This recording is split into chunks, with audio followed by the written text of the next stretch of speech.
This glass is full of water, and now I want to put more water into it. The water will spill. You are also like this container.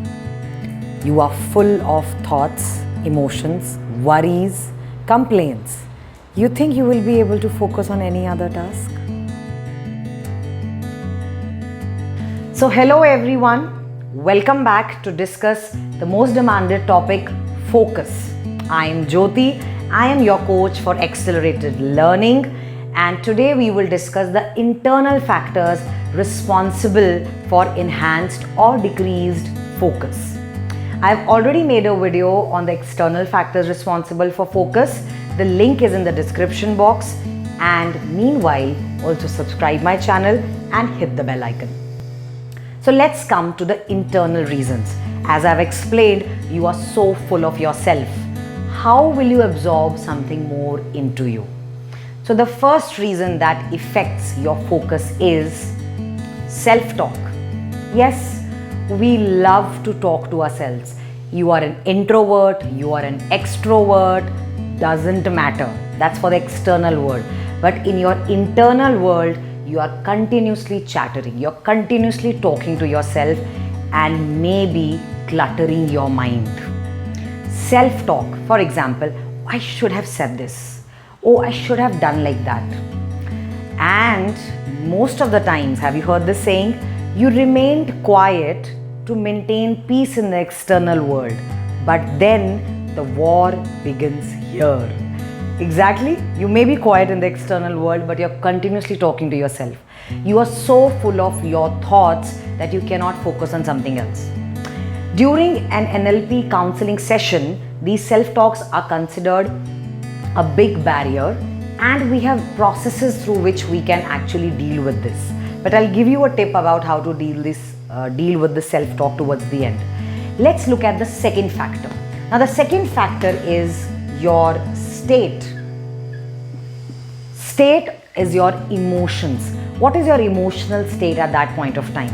If you're really emotional or really sad about something else, if you had a fight with somebody in your family, you think in office you'll be able to focus on your work? You are still in that state. And I've explained it earlier also that you can take charge of your state. Your state is very much controllable. We teach it in NLP sessions as well. But how do you do it? Just control your physiology. If you control your physiology, your psychology is automatically controlled. But our physiology always gives in to the emotional state that we are in. Your body behaves differently when you're happy. Your body behaves differently when you are sad. But this process is reversible. So whenever you have to focus on something, maintain your state by keeping your shoulders broad, neck straight, and your facial expressions right, and a belief here, I can do it. And an audio here, I can do it. Yes, try it. This affects a lot. The third internal factor is Zeigarnik effect. What is this effect? Now, what happened was, there was an experiment done on waiters in a restaurant long back, and it was seen that their memory behaves extremely well for the orders that they have taken. They would take a long list of 7 to 8 orders in their mind and go there, tell the person that this is to be delivered on that table, this is to be delivered on that table, and the moment they have delivered it, they would just forget the order. They would just forget every bit of it. Now, what is Zeigarnik effect? Any incomplete task here, your mind will keep poking you again and again. That is left, that is left, that is left, that is left. So when you're in office, maybe you planned something, you're continuously thinking, oh, I'm not able to focus on my children. I thought I will do that, but you did not do that. Or when you're with children, then your focus is in office that, oh my, that work is incomplete. This is Zeigarnik effect, where the incomplete task is not forgotten and complete task is forgotten early in your memory. And we have many unfinished agendas in our mind, isn't it? Now, what to do about all these three factors? The first one was self-talk. You can declutter your mind by writing everything that you have in your mind on the paper. Simple task, known by everybody but practiced by none.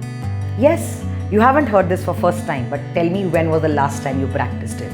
It is very, very effective and efficient, but again, common sense is not common practice. So to declutter your mind, you should even declutter physically your table where you have to work, because everything there will bring a thought in your mind. So declutter your mind by writing all the thoughts on a piece of paper and then crossing some certain factors which you think you cannot control and choosing the ones which you have in control and prioritizing them. This will really enhance your focus. State, I've told you, keep your body, keep your physique in your control. Do not let your emotions control your shoulders and your neck or your facial expressions. Let your physiology control your emotions. And what to do about the Zeigarnik effect, right? You can have a to-do list, but a to-do list is a broken system. It breaks you. Tell me, how many times have you really completed your to-do list? And every time you've made a to-do list, by the end of the day, you have only hated yourself. You've only gone into more guilt. You've only gone into more shame. Isn't it? Self-criticism. I was not able to do this. How many times have you really completed the to-do list? Why? Because you do not have the right system to make the to-do list. In my next video, I will cover how to make a proper to-do list which does not break you, but which empowers you and your focus is enhanced. At the end, I would tell you to again subscribe my channel and remind you that if you're not interested in practicing focus, you're practicing distraction anyways. And distraction is not a skill to be practiced. If you're distracted, you will not focus on what you eat, your health will be affected. If you're distracted, you will not listen to what your spouse told you or what dream your child discussed with you, and you will lose in relationships. If you are distracted, you will not remember 2-3 crucial points when you took that big money decision. So practice focus, because as it is, you're practicing distraction in today's world. Till then, bye-bye.